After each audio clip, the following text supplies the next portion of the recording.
Good morning and welcome to the internet's only live daily housing show exclusively here on BAM. The Hot Sheet covers what you need to know about the real estate industry in a 24-hour time period. On today's Hot Sheet, I discuss there you go, State for Business, CoreLogic Home Price Index, and Boston's tax break proposal for office conversions. Today is Tuesday, July 11, 2023. I'm Byron Lazine, and the Hot Sheet starts now.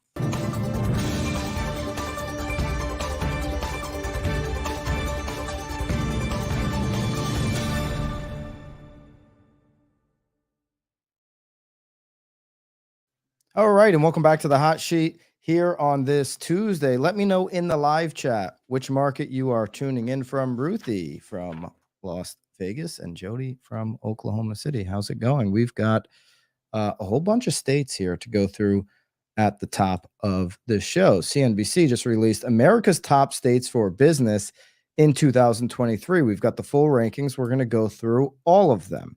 All right. To rank America's top states for 2023, CNBC scored all 50 states on 86 metrics in 10 broad categories of competitiveness. Each category is weighed based on how frequently states use them as a selling point in economic development marketing materials. That way, our study ranks the states based on the attributes they use to sell themselves. I believe every state should be the Nick Saban of their operation. Nick Saban, the great football coach down in Alabama, is one of the best recruiters. That's why the best team year in and year out. Every single state governor should be thinking along the same way. Some of these states that have lost migration out tend to say, well, it's not that big of a deal. We have a huge population and some years we're going to lose them. But when it becomes a pattern, it becomes concerning. It becomes concerning for the taxpayers that are still in that state, carrying more of the burden, especially if that state budget continues to go up and not decrease after outbound migration leaves. We're going to look at a correlation between these top business states and migration as well, which this study does not do, but we're going to do that here on the Hot Sheet. All right. So CNBC developed their criteria and metrics in consultation with a diverse array of business and policy experts and the states themselves. Our study is not an opinion survey. Okay. We use data from a variety of sources to measure the state's performance under their methodology. States can earn a maximum of 2,500 points, and the states with the most are America's top for business. And so, number one, let's go right into the list here.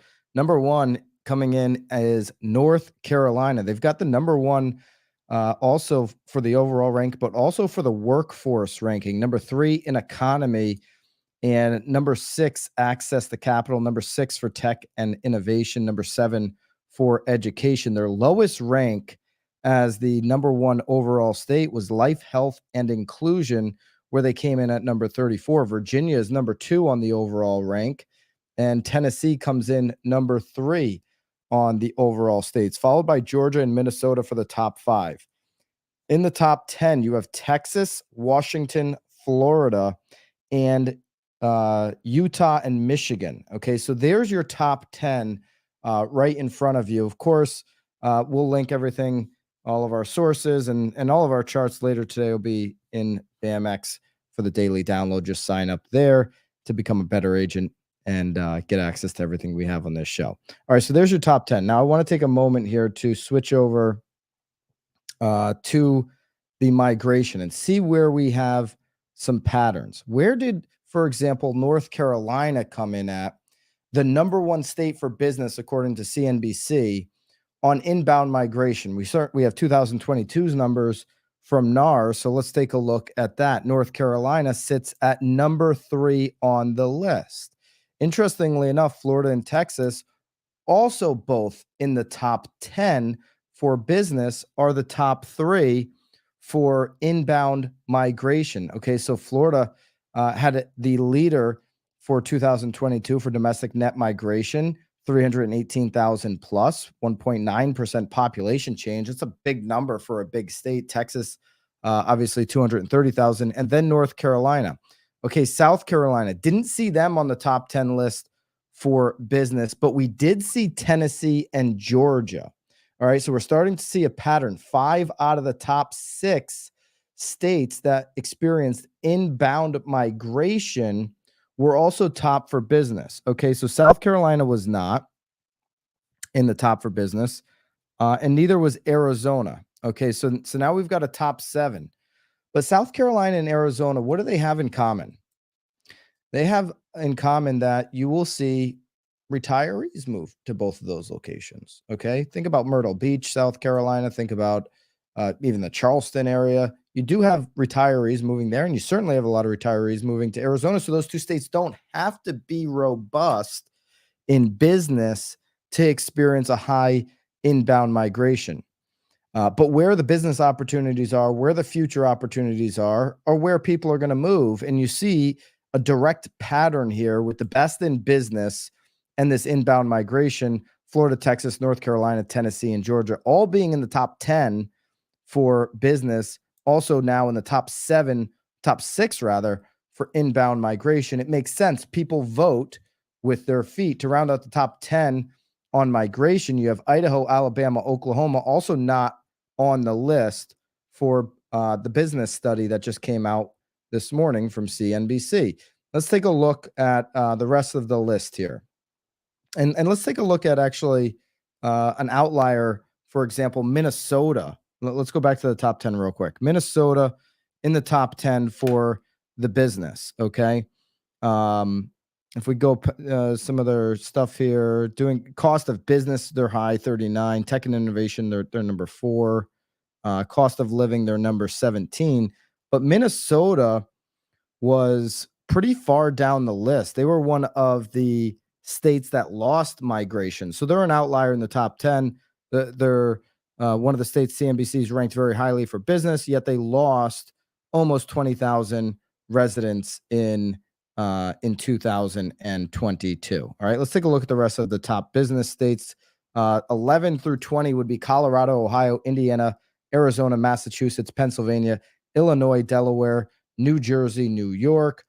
21 through 30, Oregon, Maryland, Iowa, Kansas, California, Idaho, South Carolina. So South Carolina, look at how high they were on inbound migration.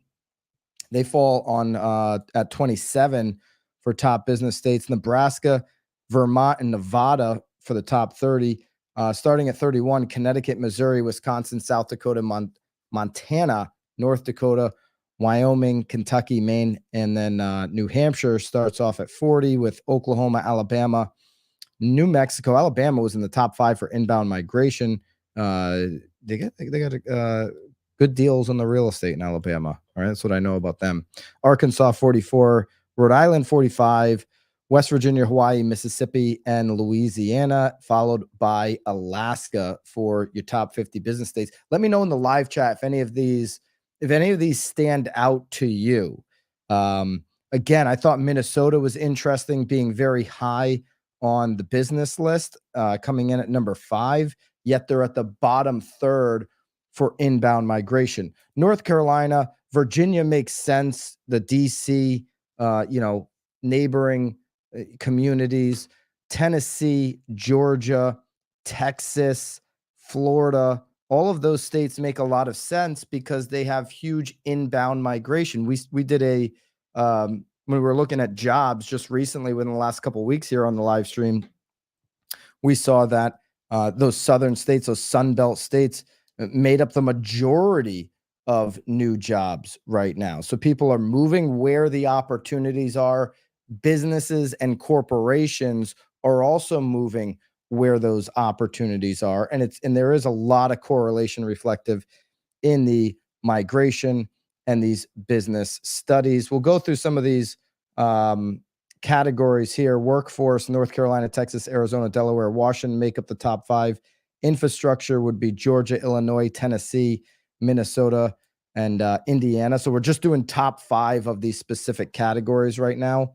Economy would be Florida number 1, Texas number 2, North Carolina, Georgia, Tennessee number 5. Look at that correlation. Okay, you've got all 5 of those, Florida, Texas, North Carolina, Georgia, Tennessee, are also in the top 6 for inbound migration. That is the biggest indicator of how people will vote with their feet, will move to locations where they see opportunity. What's the most important to somebody when they're moving?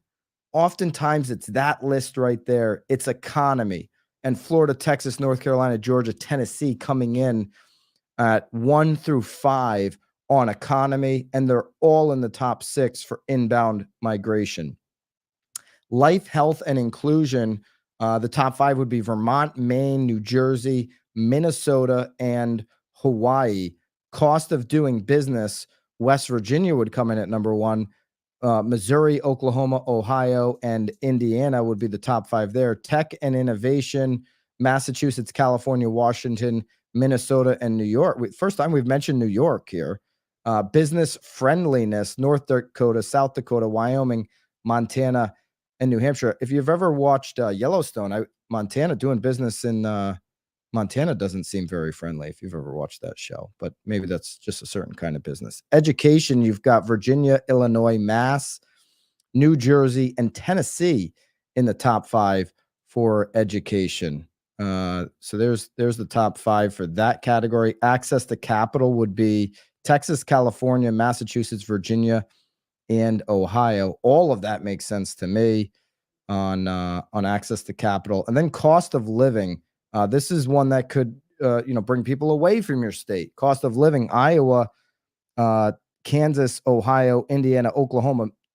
So that's the good side, right? That's 1 through 5 cost of living. Let's go down to the bottom here. Actually, I can just refresh at the top. Let's go cost of living the other way. Worst, Hawaii, California, Oregon, Massachusetts, and New York. And we know that if we go to, right, cost of living is another reason people leave. You see New York and California, obviously, as the bottom 2 states that have lost the most. Massachusetts is also there in the bottom 5. So big correlations between the migration and these economy studies and cost of living. What am I going to get? What kind of opportunities am I going to get as a resident in which state? All right. CoreLogic just came out with their home price insights for July 2023. Home prices nationwide, including distressed sales, increased year over year by 1.4% in May 2023 compared with May 2022. On a month-over-month basis, home prices increased 0.9% in May 2023 compared with April 2023. So these revisions with public records data are standard and ensure accuracy. CoreLogic incorporates the newly released public data to provide updated results. CoreLogic says that they have a 95% accuracy on this HPI housing price index. Okay, so the CoreLogic HPI, the trademarked obviously to CoreLogic, but that they have a 95% accuracy. We know, if you were listening to the stream the last couple of weeks, we know that Case-Shiller in April had the nation year over year down negative 0.2%.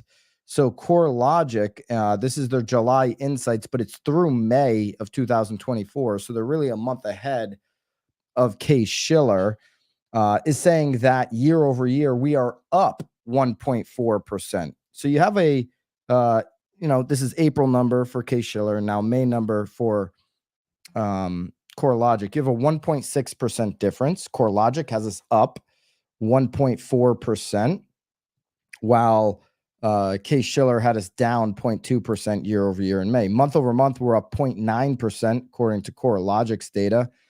And the forecast for next month would be up 1% for this next month. And then they're forecasting that next month, we're going to be up 4.5% year over year. They're definitely on the high side of year over year forecasts that I have seen.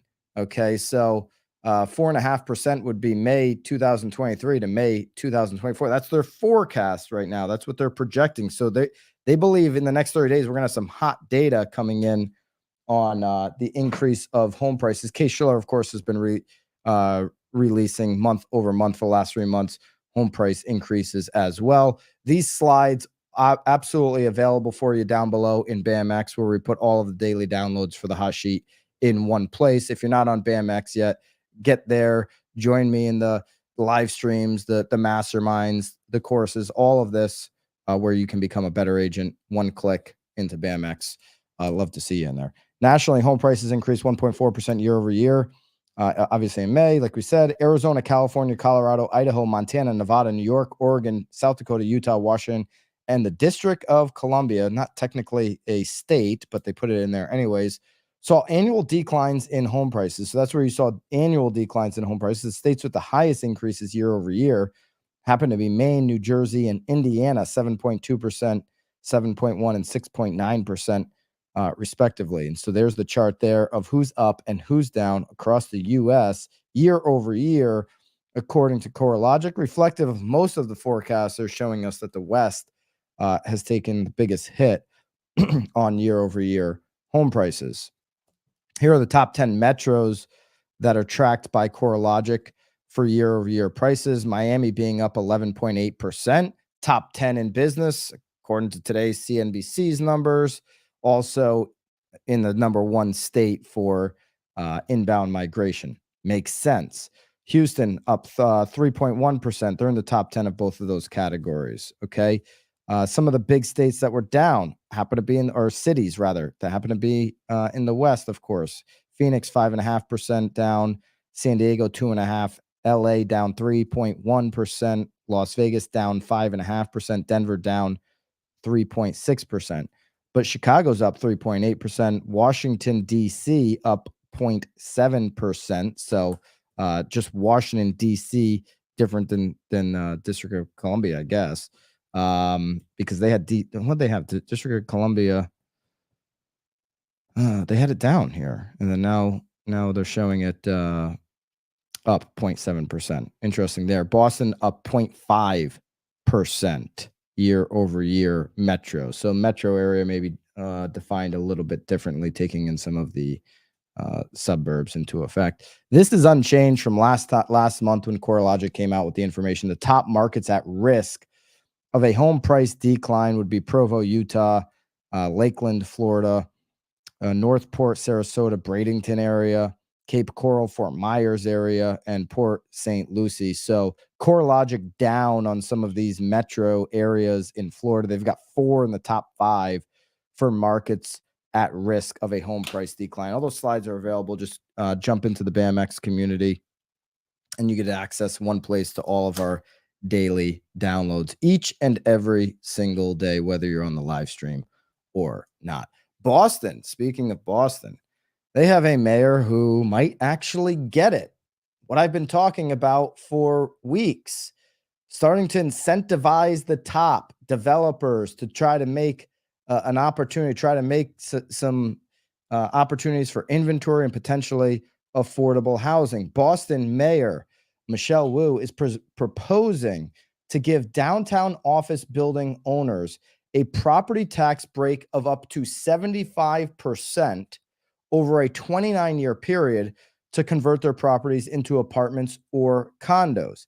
The move is meant to help revitalize a neighborhood hit hard by the emptying out of offices in the wake of the pandemic. While city officials first stressed the importance of office conversions to downtown's recovery more than a year ago, the initiative marks the first time they have put forward financial incentives to make the changeovers a reality. Okay, so they want to revitalize a neighborhood hit hard by emptying out of offices in the wake of the pandemic. Listen, we know that this emptying out of office buildings is not just going to be a thing that was like, okay, we had a pandemic, and it's going to be a thing that continues. Okay, this work from home mentality is not going away.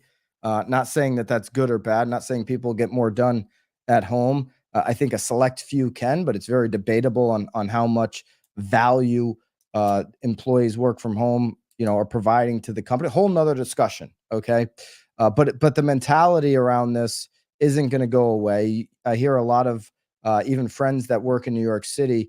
They're on these hybrid schedules, 2-3 days in the office.